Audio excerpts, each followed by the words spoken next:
We're on our way to our ultrasound. I'll be 7 weeks tomorrow. And we have no idea what's going to happen. I'll have blood work done today too, but my last test result was 586. That was a week ago. So not great, but also still rising. So, you know, could be ectopic, could be fine. I'm not really sure. I'm really nervous.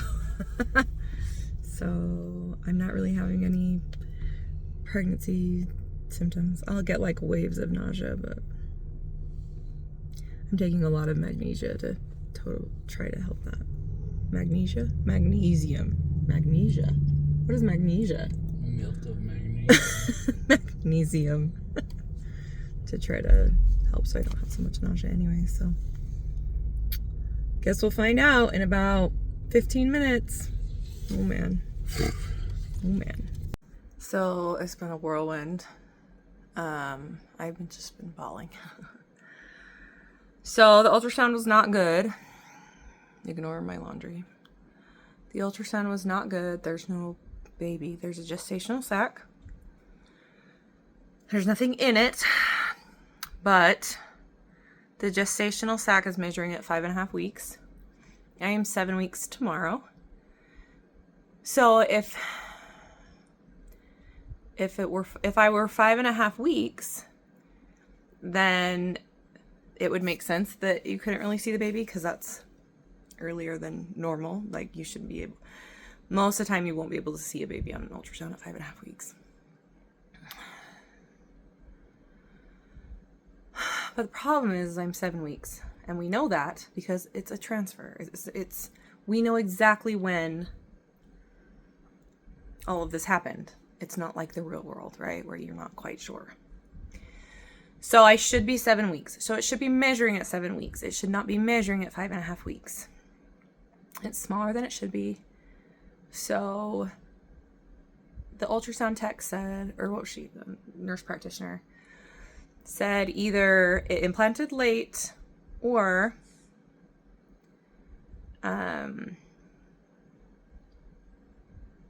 the pregnancy stopped progressing. So I'm like walking away thinking the pregnancy probably stopped progressing. The doctor just called me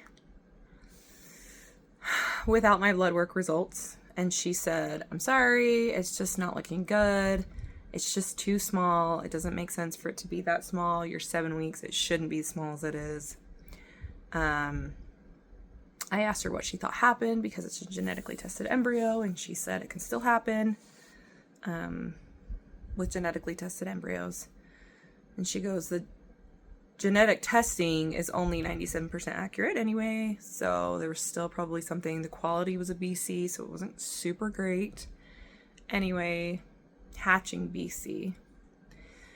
So, long story short, the doctor said, but we have to have 2 ultrasounds on record before we can make any final decisions. So, today's Tuesday. She said, so do you want to come in for an ultrasound on Thursday or Friday? Sure, whatever. So the nurse is supposed to call me later to get that scheduled. In the meantime, after I talked to the doctor, I've been checking online to see my blood work. Now, my blood work a week ago was 586. So I was totally expecting it to just have not gone up. And if it had gone up, like, not very much. And in my mind, though, I'm like, well, the minimum that they probably want it to be would be like 2,000. Because there's a certain point where it's not going to double every 48 hours. It's going to start doubling every 96 hours. At least that's what the internet says. So I'm totally expecting it to be like way low, like 2,000 at a max, or like that being maybe what they want it to be. It came in 6,971 or something. What? Why the heck is it that high? So it just leads to a million other questions, and I'm not sure, but I'm pretty sure things are still going to not work out. But what I don't understand is why that number would be so much higher than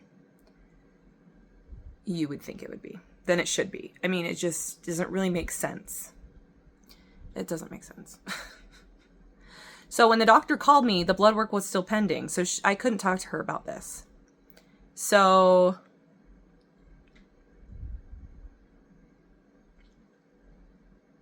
I have no idea.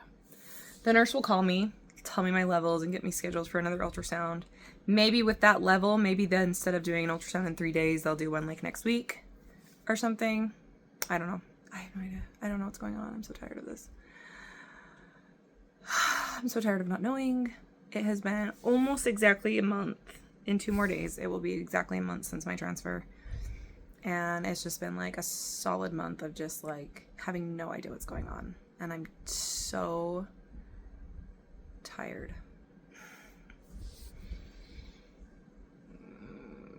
So my hope is low. My mom's the one holding out hope for me right now. Because she says inconclusive means that there's no reason to give up hope.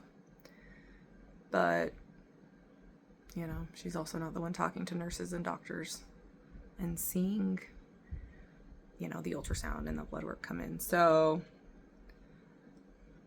I don't know. And the nurse practitioner, when we were leaving, she was like, when she was done with the ultrasound, she said, "We will stay cautiously optimistic."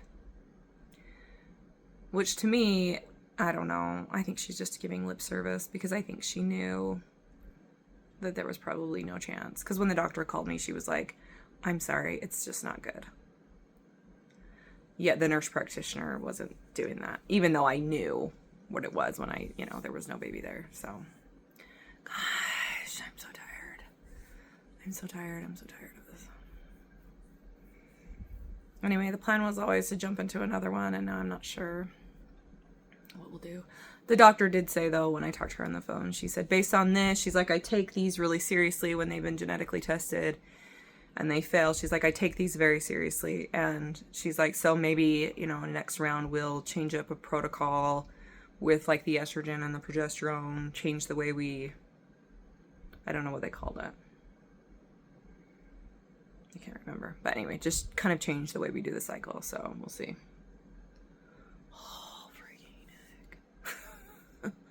I don't want to do it anymore. Oh my gosh. Anyway, so another video to say we have no idea what's going on. Cool. Cool. So clearly I don't know anything because the nurse just called and she wasn't impressed with the 6,000. It's 6,271. She wasn't impressed, so she said the level, while it's rising, it's still suboptimal.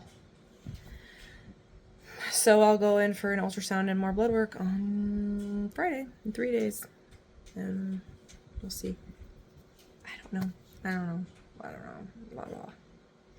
This whole thing's just, I'm just done. So we'll see how it goes.